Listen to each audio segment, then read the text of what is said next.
بسم اللہ الرحمن الرحیم۔ السلام علیکم ناظرین، آپ میرا یوٹیوب چینل دیکھ رہے ہیں اور میں ہوں تصور حسین۔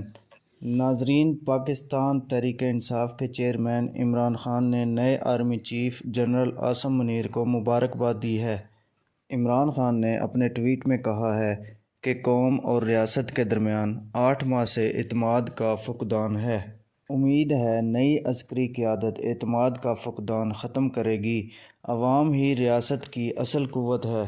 عمران خان نے chairman joint chief of staff committee general Sahir Shamshad Mirza کو بھی مبارکباد دی ہے۔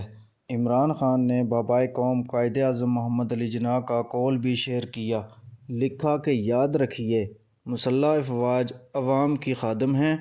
قومی پالیسی آپ نہیں ہم سویلین بناتے ہیں۔ آپ کا فرض ہے جو کام دیے جائیں انہیں انجام دیں۔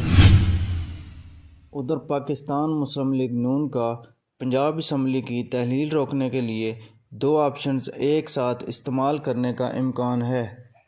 ذرائع کے مطابق گورنر پنجاب کی جانب سے وزیر اعلیٰ پنجاب چودھری پرویز الہی کو اعتماد کے ووٹ کا کہا جائے گا۔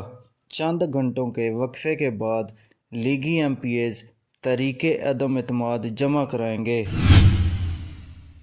پاکستان تحریک انصاف کے رہنما فواد چودھری نے اپنے بیان میں کہا ہے کہ تحریک انصاف پنجاب میں نون لیگ کے ہر وار کے لیے تیار ہے۔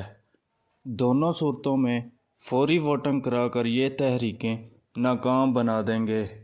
فواد چودھری نے مزید کہا ہے کہ نون لیگ اور پی پی کے 20 سے 25 ارکان ٹکٹ کے لیے رجوع کر رہے ہیں۔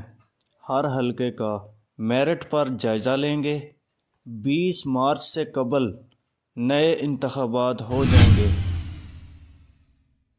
پاکستان تحریک انصاف کے جنرل سیکرٹری اسد عمر نے اپنے بیان میں کہا ہے کہ نہ تو پنجاب میں عدم اعتماد کامیاب ہوگی اور نہ ہی کے پی میں کامیاب ہوگی۔ دونوں صوبائی اسمبلیاں تحلیل کرنے میں کوئی مشکل نہیں ہے۔ اسمبلیاں تحلیل کرنے کا پروسیس شروع کر دیا ہے۔ جلد ہی تحلیل کا اعلان کر دیا جائے گا۔ انہوں نے مزید کہا ہے کہ عمران خان نے پی ڈی ایم کو کلین بولڈ کر دیا ہے۔ پی ڈی ایم کی خواہش مائنس عمران خان کبھی پوری نہیں ہوگی۔ عمران خان نے یہ ثابت بھی کیا ہے کہ وہ پی ڈی ایم کو کچلنے کے لیے تنہا ہی کافی ہیں۔